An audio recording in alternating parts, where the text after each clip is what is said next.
సుదీర్ఘ మన్నిక NBC bearing సమర్పించు హెడ్లైన్స్. ఢిల్లీ పర్యటన ముగించుకుని సీఎం చంద్రబాబు అమరావతి తిరిగొచ్చారు. ఢిల్లీ పర్యటనలో ఆయన కేంద్ర హోంమంత్రి అమిత్ షాతో భేటీ అయ్యారు. గడిచిన 5 ఏళ్లలో ఏపీ ఆర్థిక పరిస్థితి, అప్పులు, ఈ మధ్య తాను విడుదల చేసిన 4 శ్వేతపత్రాలపై అమిత్ షాతో చంద్రబాబు చర్చించారు.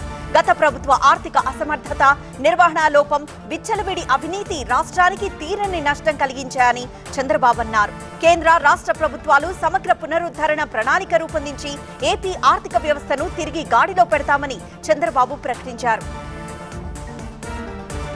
ఐటీ ఆధారిత సేవలు, డేటా సెంటర్స్, ఆర్టిఫిషియల్ ఇంటెలిజెన్స్ రంగాల్లో పెట్టుబడులు పెట్టేందుకు విశాఖకు రావాలని ఏపీ మంత్రి లోకేష్ పెట్టుబడిదారులను ఆహ్వానించారు.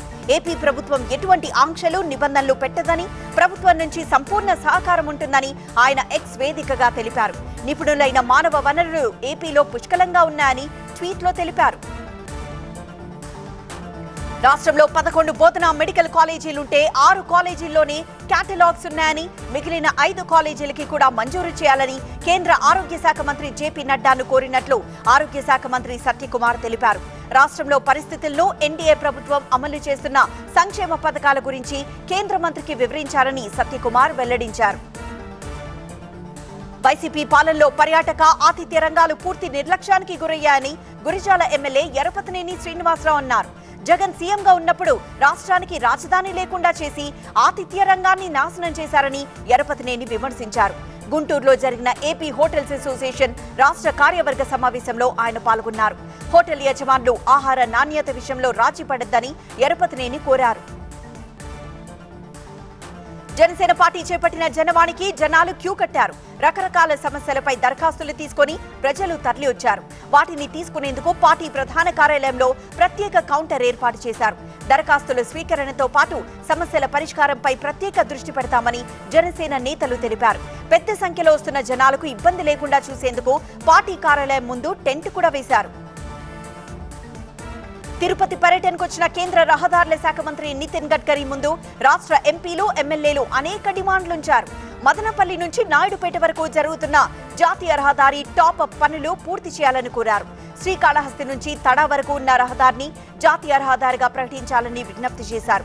ఏపీ, తెలంగాణ మధ్య కృష్ణానదిపై నిర్మించ తలపెట్టిన నేషనల్ హైవే పనుల్లో తీగల వంతెనకు బదులుగా సిద్ధేశ్వరం అలుగు ప్రాజెక్టుగా మార్చాలని తిరుపతి ఎంపీ గురుమూర్తి మంత్రి గడ్కరీకి విజ్ఞప్తి చేశారు.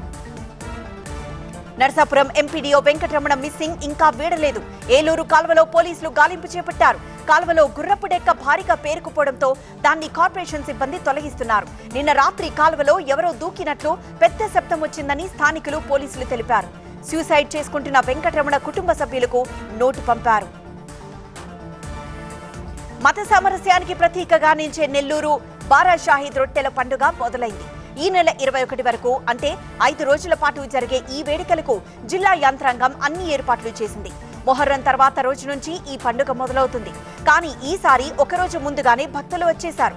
స్వర్ణాల చెరువులో రొట్టెలు వదిలేందుకు ప్రత్యేక వేడుకలు ఏర్పాటు చేశారు.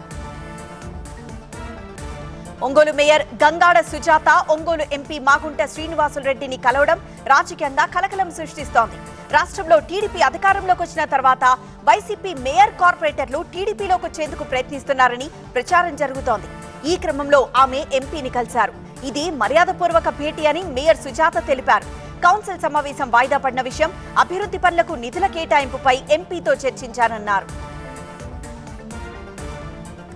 సుదీర్ఘ మన్నిక ఎన్బీసీ బేరింగ్ సమర్పించు హెడ్లైన్స్.